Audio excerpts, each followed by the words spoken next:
Amis du jour, chalutations. Pour les petits nouveaux, moi c'est Sekhmet, et je vous souhaite la bienvenue dans mon podcast littéraire. Dans mon émission, je vais tenter 3 fois par semaine de vous donner envie de découvrir des livres de tout poil, récents et moins récents. Alors, si ça vous tente, c'est par ici la suite. Aujourd'hui, je vais vous présenter Velander de David Gemmell, publié aux éditions Bragelonne. Dans ce classique du cycle Drenaille, nous allons faire la rencontre de Dakeras, plus connu sous le nom de Velander, un prince parmi les assassins. Si un jour il lui arrivait de se faire capturer, ce serait uniquement dû à la malchance. Sans maison, sans famille, sans attache, sans amis, il est insaisissable. Il ne possède que ce qu'il peut transporter et vit de contrats pris pour lui dans une douzaine de villes par des contacts. Il apparaît là où les ténèbres sont les plus épaisses, prend connaissance du contrat, empoche la prime et repart comme une ombre avant même les premières lueurs du jour. Un véritable fantôme dans l'obscurité. Velander n'a pas toujours été ainsi. Il fut une époque, éloignée de plusieurs décennies maintenant, où il était soldat, reconverti en fermier père de famille, marié à une charmante jeune femme. Le passage des chiens a détruit sa vie, massacré sa femme et son fils. À partir de ce jour, seule la haine et le besoin de vengeance l'ont maintenu en vie. Il s'est mis à traquer les pourritures qui lui ont pris les deux êtres les plus chers à son cœur, et comme leur tête était mise à prix, il a même été payé pour le faire. Velander qui erre se fait un jour voler son cheval. En voulant le récupérer, il tombe nez à nez avec le prêtre de la source d'Ardalion. Ce pauvre erre de 25 ans est en train de se faire rosser par les deux voleurs de chevaux, et cela pour l'unique motif qu'il est un prêtre pacifique. Velander ne souhaite en aucun cas venir en aide à l'homme de foi, mais pour récupérer son cheval, il doit tuer les deux hommes, ce qu'il ne va pas se priver de faire. Mais au moment de partir, il est confronté à un choix. Laisser ce jeune homme blessé et encore ligoté livré à une mort quasi certaine, ou l'aider. Encore maintenant, il ignore pourquoi, c'est la seconde option qu'il a choisie.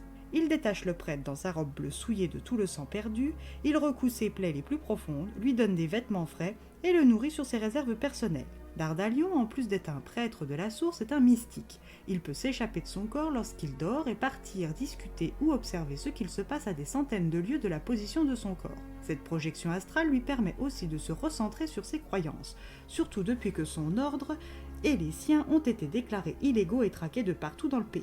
Une fois suffisamment remis pour voyager, le prêtre et l'assassin se mettent en route en direction de Hegel. Sur la route, ils croisent le chemin de Danial, 20 ans, accompagné de Kula, Krila et Myriel. Cette jeune femme a échappé aux chiens venus piller, violer, saccager et raser son village et a pu sauver les deux petits qui l'accompagnent. Alors quand sur le chemin à découvert où il chemine, elle voit arriver au loin Velander et Dardalion, elle est prête à négocier ses charmes pour que les petits soient épargnés. Dardalion les prend sous son aile bienveillante, malgré les récriminations du solitaire bourru qui l'accompagne.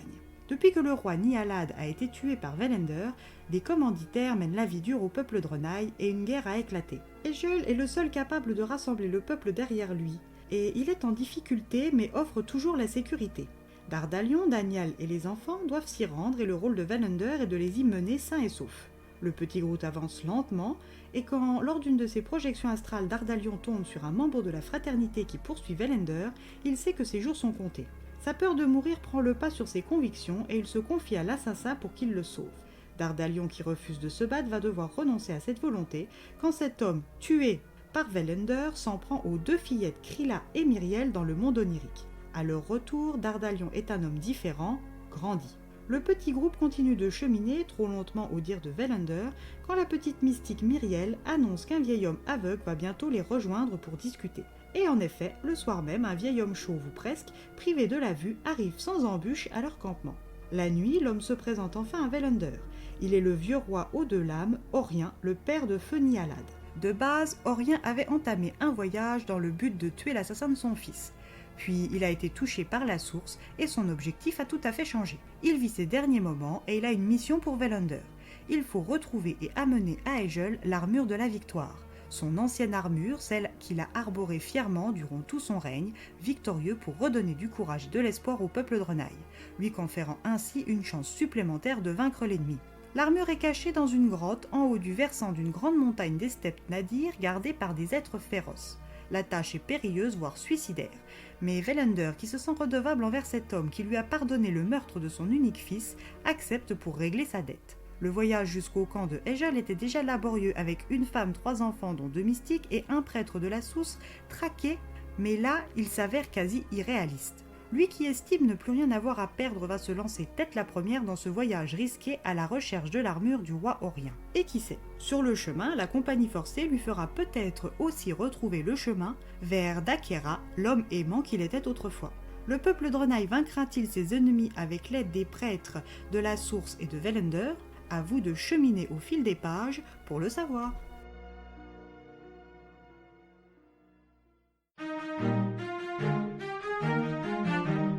Un livre que j'ai eu quelques peines à lire. Par le passé, j'ai lu pas mal de titres de David Gemmell, dont la trilogie de Troie que j'ai adorée et une bonne partie du cycle Draenei qui à l'époque m'a laissé une bonne impression. Mais tout récemment, c'est le 4e livre de l'auteur que je lis depuis l'ouverture de cette émission podcast où je ressens une impression désagréable de déjà lu, comme si certaines scènes de bataille ou d'errance étaient des purs copier-coller.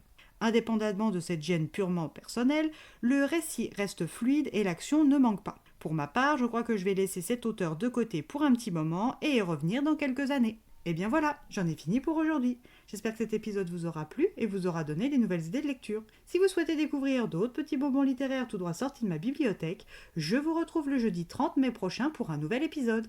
Et si d'ici là je vous manque de trop, vous connaissez le chemin sur Instagram, @leslectures de Sekhmet. Sur ce, chalut les amis et à la prochaine.